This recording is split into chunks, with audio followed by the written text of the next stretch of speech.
Livro de 1 Tessalonicenses 5, capítulo 5, versículo 17. Aleluia, Jesus. Louvado seja o teu santo nome. Glória a Deus.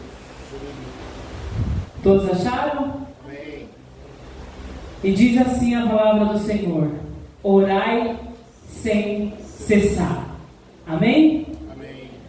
Irmãos, a carta de 1 Tessalonicenses, ela é uma carta que foi escrita pelo apóstolo Paulo, em parceria com Silvano, que é Silas, e com Timóteo, conforme consta no começo da carta. Lá no capítulo 1 você vai ver a saudação dele falando que ele está junto com Silas e com Timóteo. A carta foi escrita entre 49 e 51 depois de Cristo. A carta foi escrita durante a segunda viagem missionária de Paulo, quando ele estava em Corinto. O objetivo dessa carta de Paulo era encorajar os novos convertidos a permanecerem na fé, apesar das perseguições ou desafios que eles enfrentariam no decorrer da sua fé cristã. Ele desejava fortalecer essa comunidade, corrigir desinformações e responder questões teológicas que haviam surgido naquela época. Paulo abordava temas como santidade na vida cristã, o amor fraternal, o trabalho diligente e a esperança na volta de Cristo. Este versículo que nós lemos, irmãos, ele vai falar de perseverar. Vai falar sobre perseverança. A perseverança é uma qualidade de quem persiste, ou seja, de quem não desiste diante das dificuldades. É uma característica de quem se mantém firme e fiel aos seus propósitos. Tiago 1,3 diz assim: assim vocês saberão que a prova da sua fé produz perseverança. Então, o crente ele tem que perseverar. Se ele tem fé, ele confessou Jesus como Cristo, Salvador de sua vida, ele tem que perseverar. Essa é uma qualidade que temos que ter, a perseverança. A palavra cessar significa parar, acabar, interromper, desistir ou suspender. Quando Paulo escreve sem cessar, ele está dizendo para a gente assim: é você orar sem parar, é você orar sem que acabe a sua oração, é constante, é orar sem interromper a sua oração, é orar sem desistir, é orar sem suspender a oração, é orar o tempo todo. Verdade. Temos que orar o tempo todo. Ser constantes, persistentes, é a capacidade de continuar tentando alcançar um objetivo, mesmo quando surgem obstáculos, dificuldades. É a característica de quem não desiste facilmente. Louvado seja Deus. E aí o Espírito Santo, enquanto eu estudava essa palavra, ele falou uma pergunta ao meu coração. E essa pergunta foi assim, irmãos: por que desistimos tão facilmente de orar?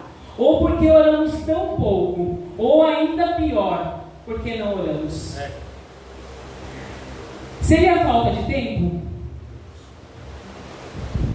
Não, não é falta de tempo. A falta de tempo, irmãos, é uma desculpa que nós damos para nós mesmos para nos convencer de que Deus entende e assim termos a consciência tranquilizadas.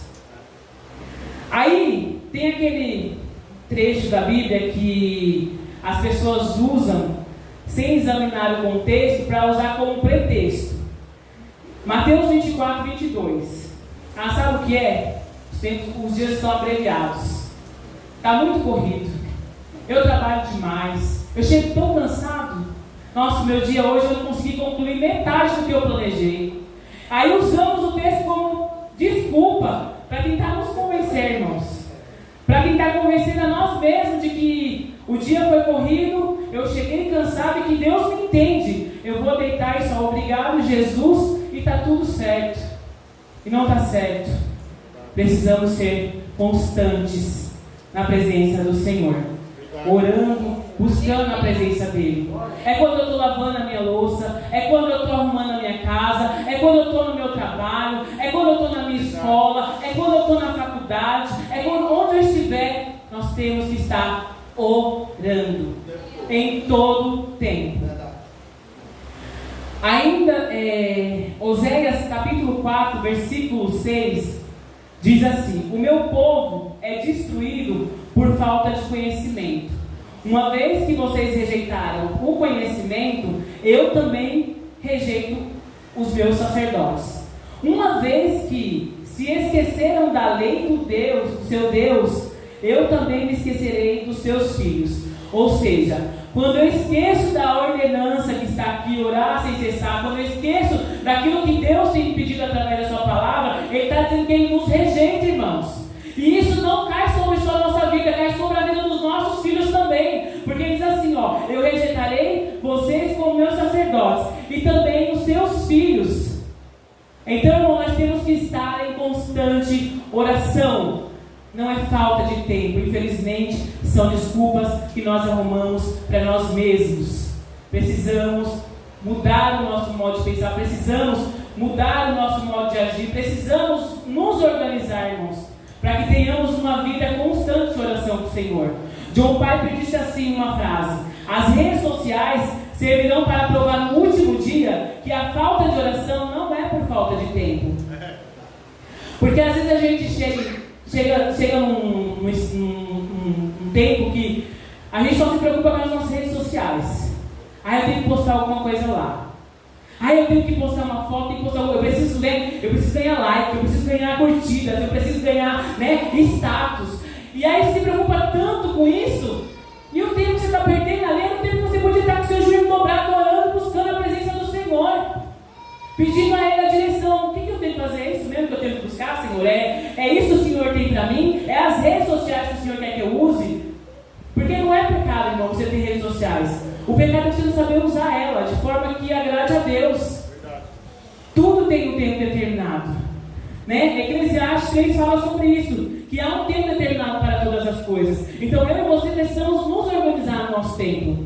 O Senhor nos dá 24 horas e nós temos que organizar esse tempo. E quando eu li de novo Eclesiastes, enquanto eu estudava, eu falei: Senhor, o Senhor falou de tantos tempos: tempo de amar, tempo de juntar, tempo de afastar, tempo de abraçar, tempo de cozinhar, tempo de ir, Aí eu falei: e o tempo de orar?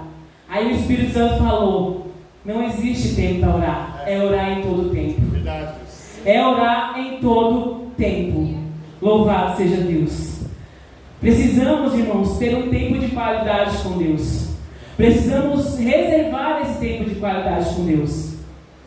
Meu tempo aqui na igreja, meu tempo nos ensaios, meu tempo no trabalho que tem na igreja, não substitui o tempo que eu tenho que ter com Deus. Verdade.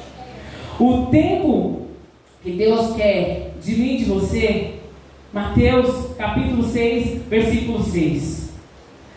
Quando vocês for orar, entra no teu quarto, fecha a porta e ora ao teu pai que está em secreto. Então o teu pai que vem em secreto o recompensará. Ou seja, irmãos, tempo no culto, no ensaio, não é tempo para Deus. São tempos que a gente dá para Deus. Mas o tempo no quarto é tempo com Deus. Você consegue entender a diferença? Aqui você deve dar o seu tempo para Deus. Mas quando você está em casa no seu quarto, é tempo com Deus. É quando você entra no íntimo com Ele. É quando você entra no profundo, que ninguém te vê, que ninguém está te vendo. E você se derrama na presença dEle. E você chora, ninguém vê. Às vezes você não tem nem palavras. As lágrimas caem dos seus olhos. Esse é o tempo de qualidade que nós temos com Deus. Esse é o tempo que Ele quer. Ele está pedindo para a igreja: volte a buscar como vocês me buscavam antes. Aleluia, louvado seja Deus. Glória a Deus. Aleluia, Jesus. Esse é o tempo que Deus quer para nós, de qualidade com Ele. Quando eu paro tudo, irmãos, é quando eu falo assim: agora é o meu momento com Ele. Agora é o momento de se derramar. Os dias estão corridos, os dias estão abreviados. Então, se organize mais. Se tiver que dormir mais tarde, durma mais tarde. Se tiver que acordar mais cedo, acorde mais cedo. Mas tenha um tempo de qualidade com Deus. Não é por falta de tempo que não oramos. É por falta de disciplina, irmãos. É parar de perder tempo com coisas que não edificam e que só nos afastam da presença de Deus. Novelas, séries, videogames, redes sociais, entre outras coisas que eu podia citar aqui. Primeiro que eu acho que crente não devia nem perder tempo assistindo novela, principalmente da Globo. Vou falar, irmão, porque eu já fui assim. Eu já fui daquelas pessoas que eu sentava na sessão da tarde, na frente da televisão. Acabava a sessão da tarde, aí a Malhação, a novela das 6, a novela das 7, a novela das 8, e só ia dormir quando acabava as novelas. É isso mesmo. Nós não vamos chamar para isso, irmão. Olha o tempo. Você já imaginou? Olha as horas que eu passava quando eu andava em trevas, irmãos. Era isso que eu fazia. Eu sentava na frente da televisão, ia para casa da minha sogra, ela gostava de assistir as novelas, e eu ficava lá, das 2 da tarde até às vezes 10, 11 horas da noite, quando eu ia para minha casa. E pasmem, tem crente assim. Infelizmente. Infelizmente tem. Precisamos criar o hábito de orar. É como nossa alimentação, irmãos. Todo mundo gosta de pudim aqui. Todo mundo gosta. Se eu falar que alguém não gosta de pudim, é mentira, né? Todo mundo gosta de uma coquinha bem gelada. Quem é que não gosta de uma coca bem gelada? Uma picanhazinha bem gordinha assim, assada. Eita! É coisa boa, né, irmãos? Mas se a gente se alimentar só disso, a saúde vai por onde? A nossa vida espiritual também é da mesma forma, irmãos. Nós temos que nos habilitar a ter uma vida correta diante de Deus. Usar o tempo correto diante de Deus. Criar o hábito de orar, criar o hábito de jejuar, criar o hábito de consagrar o seu dia, criar o hábito de todos os dias ler a Bíblia. Nós temos que criar o hábito para que o nosso espírito venha a ser alimentado, porque o nosso espírito é como a nossa carne que está aqui, precisa do alimento. Nosso corpo, para sobreviver, precisa do arroz, do feijão, dos legumes. Ninguém gosta muito de legumes, né? Salada, então, né? O pessoal não curte muito, não. Mas é necessário para que nós tenhamos a nossa vida saudável. Assim também é a nossa vida espiritual, irmãos. Precisamos criar um hábito. E eu queria falar aqui de um homem que ele tinha o hábito de orar 3 vezes no dia, irmãos. Livro de Daniel, capítulo 6. Nós vamos ler, irmãos. Louvado seja Deus. Ok, Linha, se você colocar na NVI, acho melhor. Por favor. Daniel capítulo 6. Vocês conhecem o texto, mas nós vamos ler porque o Espírito Santo falou algo comigo aqui nesse texto. Dário achou por bem nomear 120 satrapas para governar todo o reino. E designou 3 supervisores sobre eles, um dos quais era Daniel. Os satrapas tinham que prestar contas a eles para que o rei não sofresse nenhuma perda. Ou seja, eles cuidavam das coisas do rei. E Daniel foi colocado entre um dos 3 que era separado ali para ser supervisor desses outros. Ora, Daniel se destacou tanto entre os supervisores e os satrapas por suas grandes qualidades que o rei planejava estabelecê-lo sobre todo o reino. Quando ele fala sobre suas qualidades, irmãos, ele está falando assim que Daniel tinha um espírito excelente. Temos um espírito excelente, irmãos? Vai pensando aí. Então ele se destacou. Diante disso, os supervisores e os satrapas procuraram um motivo para acusar Daniel em sua administração governamental, mas nada conseguiram. Não puderam achar nele falta alguma, pois ele era fiel. Ele era o que, irmãos? Fiel. Não era negligente e nem corrupto. Amém? Pode ir aqui, por favor. Finalmente, esses homens disseram: jamais encontraremos algum motivo para acusar esse Daniel, a menos que seja algo relacionado com a lei do Deus dele. Assim, os supervisores e os satrapas, de comum acordo, falaram com o rei: ó rei Dário, vive para sempre.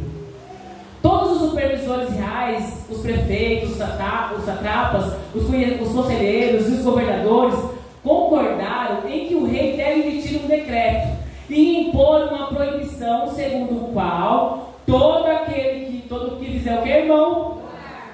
A qualquer Deus, a qualquer homem, nos próximos 30 dias, exceto a ti, ó rei, seja atirado da cova dos leões. Agora, ó rei, emite o decreto e assina-o, para que não seja alterado, conforme a lei dos medos e dos persas, que não podem ser revogados. Assim, o rei Dário assinou o decreto. Quando Daniel soube que o decreto tinha sido publicado, foi para casa, para o seu quarto, no andar de cima, cujas as janelas davam para Jerusalém, e ali fez o que acostumava fazer 3 vezes por dia. Ele se ajoelhava e orava agradecendo a Deus. Agora, irmãos, uma pergunta: o que levou Daniel a orar? Será que foi porque ele escutou os cochichos que o rei ia colocar ele sobre todos os governadores? Será que foi porque ele percebeu que os companheiros dele de trabalho haviam armado contra a vida dele, para tirar ele do caminho? Será que foi por medo do decreto? Por medo de morrer? Por medo da cova dos leões? Será que foi por isso, irmãos? A resposta está no versículo 10, irmãos. E ali fez o que acostumava fazer. Daniel tinha o costume de orar. Verdade. Ele não foi orar porque surgiu um decreto. Ele não foi orar porque estava correndo risco de entrar na cova dos leões e ser morto. Ele não foi orar porque ele estava com raiva dos amigos que estavam ali e tramaram contra ele para ser criado esse decreto. Ele foi orar porque ele acostumava a orar, era um costume dele. E detalhe, agradecendo ao seu Deus. Hoje em dia, irmãos, quando nós vamos orar a Deus, do céu, parece murmuração, né? A gente fala: Deus, por que meu dia foi tão ruim hoje? Por que fulano me perseguiu? Ai, Jesus, faz justiça. Ai, Jesus, põe a mão. O Senhor está me vendo? Não, eu sou teu filho. Daniel não foi em nenhum momento fazer isso. Daniel foi agradecer a Deus. Verdade. Independente da situação, da circunstância que estava ali, do decreto que tinha sido lançado, ele não se apavorou quanto a isso. Ele foi orar ao Senhor agradecendo. Era algo que ele fazia constantemente. Não foi astúcia dos outros governadores, nem inveja para tirar ele do caminho, não foi decreto, não foi cova de leão, e muito menos o medo de morrer. Foi porque ele tinha o hábito de orar e agradecendo ao Senhor, independente. Daniel não foi reclamar, não, irmãos. Ele não foi murmurar, não foi pedir justiça, não foi se queixar ou questionar a Deus. Ele não foi colocar Deus contra a parede. Nós temos a mania de fazer isso, né? Quando nós nos sentimos injustiçados, nós vamos lá e falar: Deus, eu sou teu filho. Tá vendo, Deus? Olha o que ele está fazendo comigo, Senhor. Faz justiça. Senhor, visite. Senhor, o Senhor sabe, Senhor. Olha como eu estou sendo oprimida, Senhor. Ele não foi colocar Deus contra a parede. Ele foi orar ao Senhor e ele agradeceu ao Senhor, independente do que estava acontecendo, irmãos. E agora vem a pergunta: nós estamos como Daniel orando constantemente? Agradecendo ao Senhor? Fala, Deus, conosco. Será que nós levantamos pela manhã, dobramos nosso joelho e falamos: obrigado, Senhor, pela tua misericórdia que se renovou? Mas eu não sei orar, irmãos. Peça ao Espírito Santo que te guie, porque Ele guia nas orações se você pedir. Hoje você começa, talvez você fale assim: eu não sei nem por onde começar, mas hoje decida começar: Senhor, eu agradeço ao Senhor. Amanhã você vai ver que você vai levantar, o Espírito Santo vai se agradecer, Senhor, pelo dia que o Senhor me deu, pelo livramento, pelo cuidado. Senhor, eu agradeço que o Senhor renovou, me deu a oportunidade, Senhor, de te buscar mais, de conhecer a Ti mais. Senhor, eu te agradeço pela oportunidade que Tu deu àqueles que não Te conhecem, de ter o privilégio e a oportunidade de Te conhecer. E o Espírito Santo vai nos guiando, irmão. E nós vamos orando. Quando você vê, você está orando horas e horas, você nem viu que o tempo passou, irmãos. Ou será que estamos como Neemias, esperando a notícia ruim chegar para começar a orar? Keila, você coloca para mim, por favor, Neemias capítulo 1.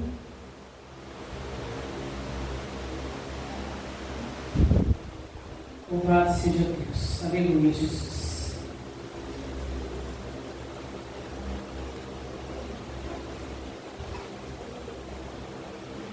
A palavra de Neemias, filho de Acalias, no mês de Quisleu, no 20º ano, enquanto eu estava na cidade de Susa, Anani, um dos meus irmãos, veio de Judá com alguns homens.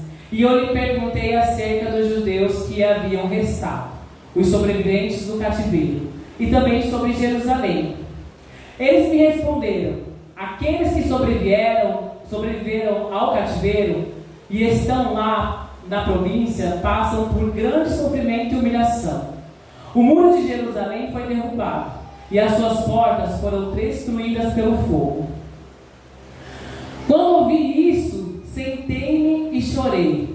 Passei dias lamentando-me, jejuando e orando ao Deus dos céus.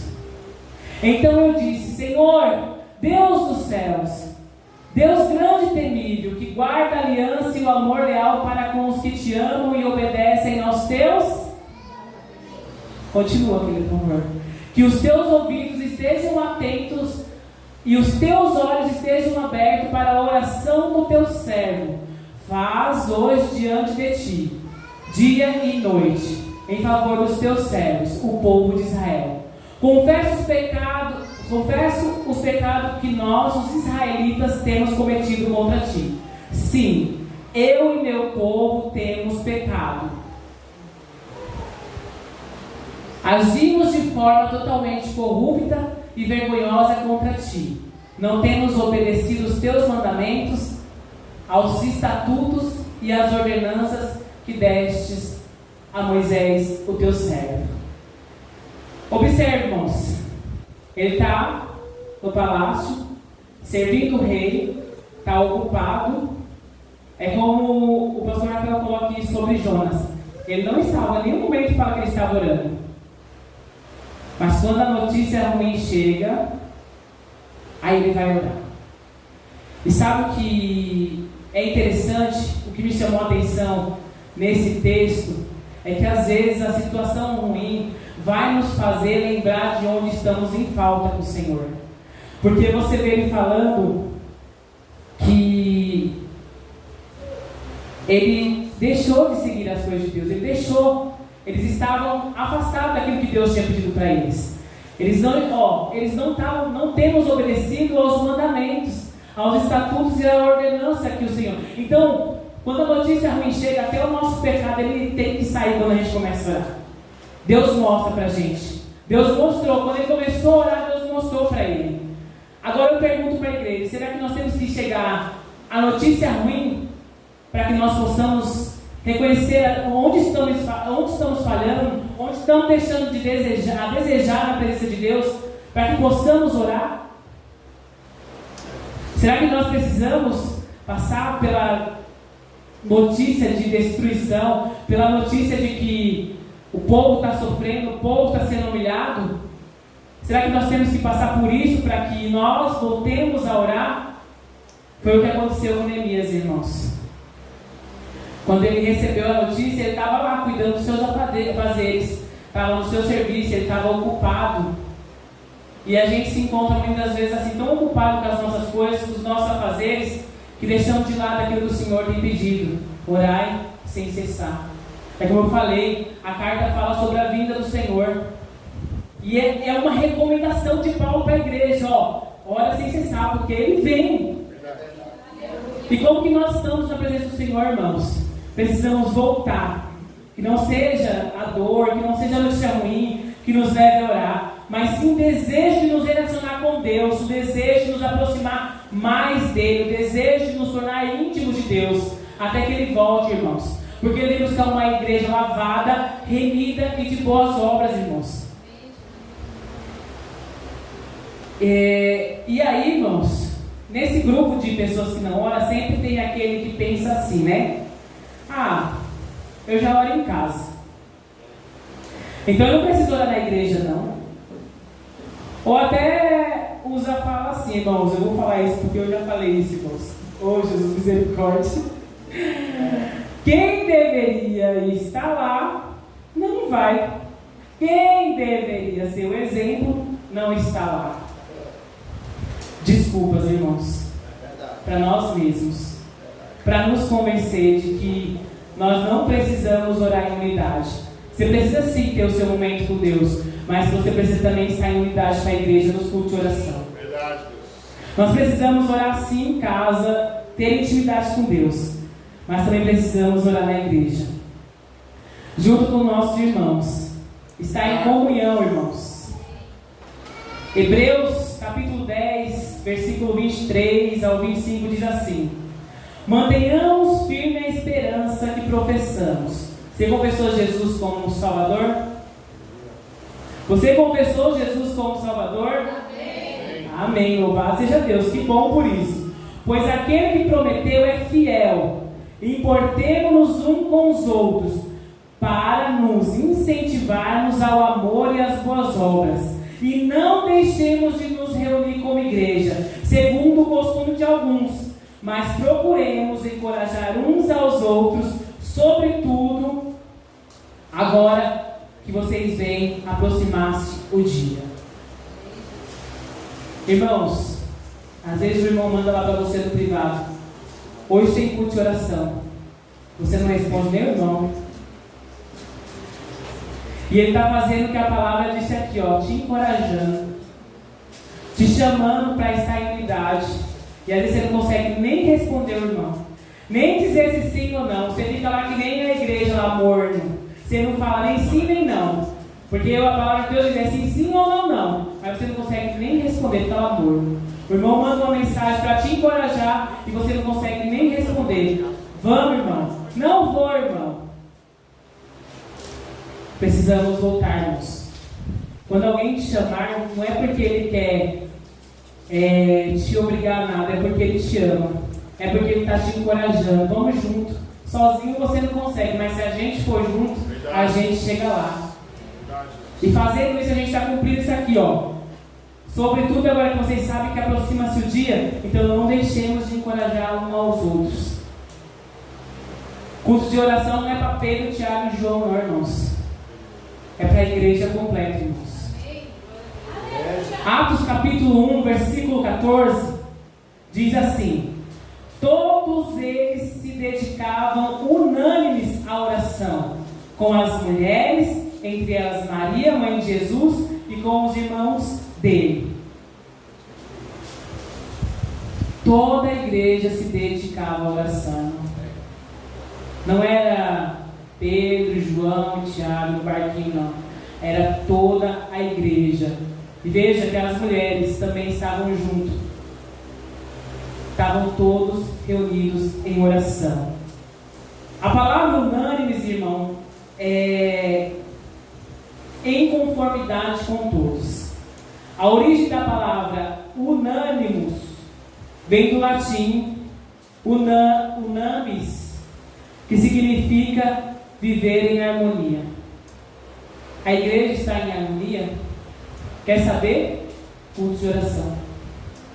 Aí você sabe que a igreja está em harmonia. Quando todos estamos reunidos, quando estamos em conformidade, quando estamos em unidade, num só propósito, num só amor, em um só espírito, orando, buscando, somos unânimes na presença do Senhor. Atos capítulo 12, versículo 5 diz assim: Pedro então ficou deitado na prisão, mas a igreja orava intensamente a Deus por ele. Temos orado uns pelos outros? Você sabe o que o seu irmão do lado está passando aí? A igreja sabia como Pedro estava. Estava orando intensamente pela vida de Pedro. E eu e você, irmãos? Eu acho lindo porque Deus ele é tão maravilhoso que essa semana eu estava orando e eu falei para Deus assim, mas Senhor, a gente às vezes sai e entra na igreja e ninguém pergunta como você está, ninguém quer saber como estão os seus, ninguém pergunta nada para você. E eu achei lindo porque o Espírito Santo ele é maravilhoso. Eu estou saindo da igreja depois dessa oração, depois dos dias eu vim no culto, estou saindo da igreja no domingo. A irmã Maria me para e fala assim, Rosana, e sua mãe? Como que está? Está vendo o que o poder da oração faz, irmãos? Quando a igreja perceber isso, imagina como que não vai ficar. Como que não vamos ser sensível à dor do outro? Como que não vamos ser sensível ao que o outro está passando? Como que não vamos nos tornar sensível à necessidade do nosso irmão? Falta isso no meio do povo de Deus. É por isso que a Bíblia diz que o amor de muito tem se esfriado, irmãos. Por isso, porque nós deixamos o primeiro amor, deixamos de buscar, e agora nós nos preocupamos só com os nossos interesses, só com as nossas coisas, só com os nossos afazeres, só com as nossas situações. Louvado seja Deus, que passamos a ser unânimes na presença do Senhor.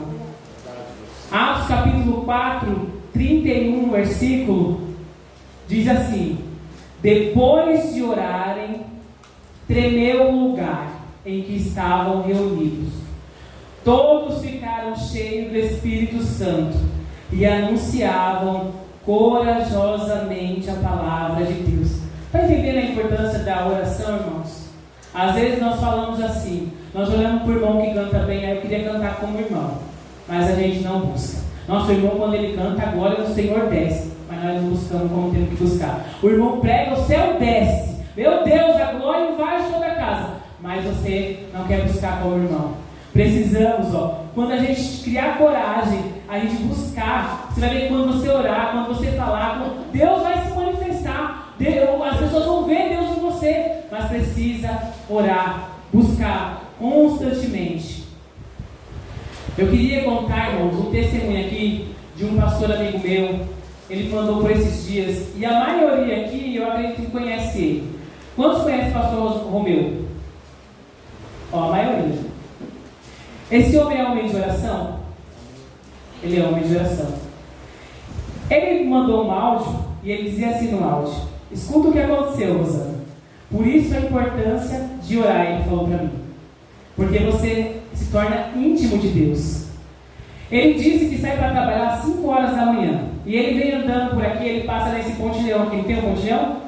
Ele passou de 5 horas da manhã. Mas um belo dia, numa quarta-feira, Deus acordou ele mais cedo. E falou, você vai sair mais cedo hoje. Estava chovendo, ele falou assim, foi até a porta, viu que estava chovendo, falou, eu vou voltar e pegar meu guarda-chuva. Era para ele sair 5 horas. Deus falou, sai 4, era 4 e pouquinho, sai agora. Foi até a porta, estava chovendo, ele falou, vou voltar a pegar, não é para voltar a pegar o guarda-chuva, vai. Irmãos, ele disse que quando ele chegou aqui nessa ponte, o homem estava prestes a se jogar da ponte. Ele disse que não sabe de onde ele tirou, quem conhece ele sabe, ele é desse tamanho, ele não é forte, ele já é um senhor, mas ele disse que se agarrou naquele homem, que ele não sabe de onde ele tirou força, e não vinha ninguém, e ele ficou por uns 15 minutos segurando aquele homem. Ele disse, não foi a minha mão, foi a mão de Deus. Eu só obedeci o que ele falou. E aquela alma, graças a Deus, não desceu à sepultura. Está entendendo a importância da oração, irmãos? Está entendendo o quanto é importante você buscar orar para que você tenha intimidade com Deus? Deus está chamando a sua igreja para um lugar mais profundo, para que nós venhamos mergulhar, irmãos. Para que nós venhamos nos derramar na presença dEle. Eu busco em casa, mas eu venho buscar com os irmãos. Eu busco em casa, mas eu venho buscar com os irmãos. Porque nós precisamos estar unânimes na presença do Senhor. Nós precisamos estar em harmonia com o Senhor. E não vai acontecer se a igreja não entender que tem que se reunir para orar. Eu estava em casa, irmãos, e a janela do meu quarto, dá para ver, sabe esses matos aqui do Juqueri? Essas árvores? E Deus me mostrou algo ali, irmãos. Eu estava olhando num dia de chuva, não teve aquele dia de chuva de vento forte? E eu olhava e as árvores faziam assim, ó. Eu falei, meu Deus, vai cair. Aí Deus falou assim, vai não. E eu falei, Senhor, o que é isso, né? E ele olhou, e no meu íntimo, meu profundo, falou assim, é assim que eu quero a minha igreja. Sabe por que elas não caem? Elas estão unidas pelas raízes. Você está entendendo, irmão? Aleluia, Deus. Por isso que elas não caem. O vento vem, bate, a chuva forte, elas estão lá, elas não caem. Porque elas estão unidas assim, ó. Juntas, unidas, enraizadas. E nós temos que estar assim na presença do Senhor, enraizados no Senhor, mas unidos entre nós também, irmãos. Para que o amor dele manifeste aqui neste lugar, para que a glória dele aqui manifeste neste lugar, para que os sinais aconteçam aqui neste lugar, para que a glória dele desça aqui neste lugar, para que você veja o milagre acontecendo na tua casa, no meio da tua família, para que o teu marido seja salvo, para que o teu filho seja salvo, para que ele esteja aqui na presença do Senhor. É preciso buscar constantemente, irmãos. É aquele que quer orar para ver cura, busca. Aquele que quer orar para quer pregar, ora, busca. Aquele que quer cantar bem, ora, busca. Faz tudo debaixo da oração, irmãos. Quando nós estivermos assim, como Deus mostrou naquelas árvores, enraizados uns nos outros, na rocha e na palavra que é Cristo, pode vir o vento que for, irmãos. Nós vamos estar, que nem o salmista fala, que o vento não nos derruba, né? Somos como os montes de Siões que não se abalam. É assim que o Senhor quer na nossa presença, mas precisa mergulhar. O Senhor está me chamando, o Senhor está te chamando, está nos chamando para um nível mais profundo. Chega de andar no raso, irmão. Nós não podemos mais ficar no raso, precisamos mergulhar diante da presença do Senhor. Talvez você está cansado, você está entristecido, talvez você esteja como Neemias, talvez você esteja assim cansado. Busque. O Senhor quer renovar a minha e as tuas forças no dia de hoje. É por isso que Ele está nos convidando a orar, irmãos.